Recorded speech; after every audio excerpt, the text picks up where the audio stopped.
Olá, estudantes do nono ano! Eu sou a professora Ariane Lopes. Neste vídeo vamos falar sobre leis de Mendel. Quem são essas pessoas? A professora colocou essa imagem para vocês para ver se vocês conseguem se remeter, ter alguma lembrança aí sobre Mendel, leis de Mendel. Então aqui a gente tem monges lá no monastério, né? Quem foi Mendel? Então Mendel ficou conhecido, claro que muito tempo depois, infelizmente só após a sua morte, ele foi conhecido como pai da genética. E Mendel ficou conhecido como pai da genética porque ele queria estudar os mecanismos que passavam as características de um organismo para outro, né? Para a sua prole, ou seja, para outro organismo. E a partir então dos estudos de Mendel, que ele realizou lá no monastério, tempos depois, então ele foi conhecido aí, né? Foi reconhecido como pai da genética.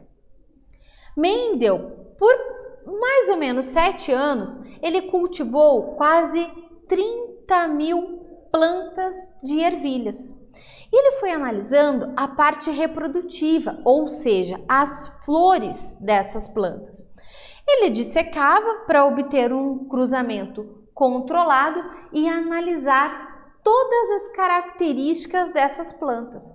Então, por que das ervilhas? Mendel escolheu as ervilhas porque o processo, era mais rápido, ela gera bastante descendente e o ciclo de vida dela é curto.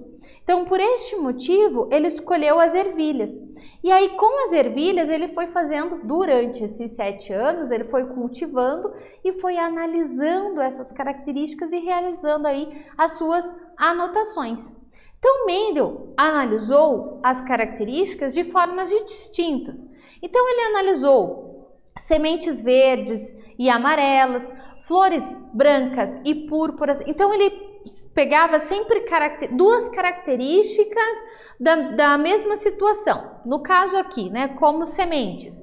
Então, ele tinha a referência do verde e do amarelo. Então, ele conseguia analisar essas duas características.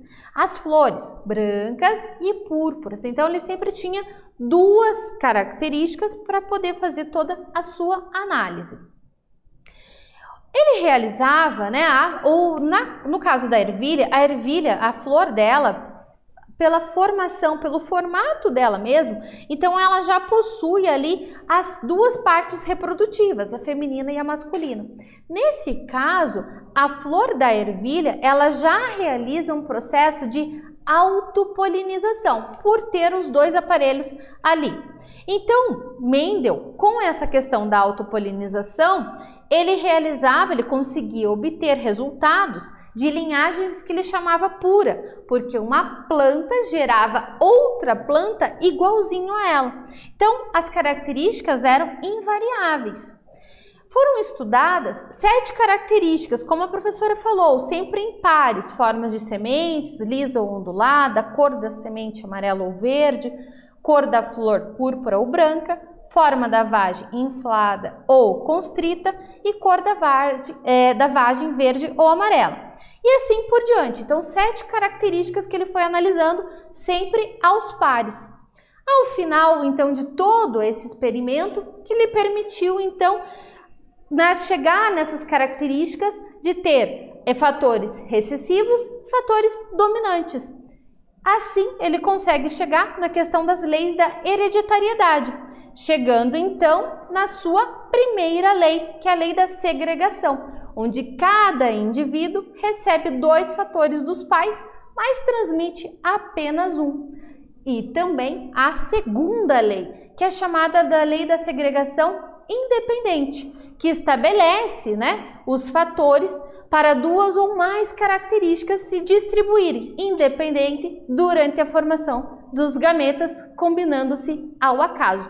Então, Mendel, com todos os estudos, realizou e chegou nas conclusões da primeira lei e da segunda lei relacionadas à genética e hereditariedade. Espero que vocês tenham gostado. Até breve!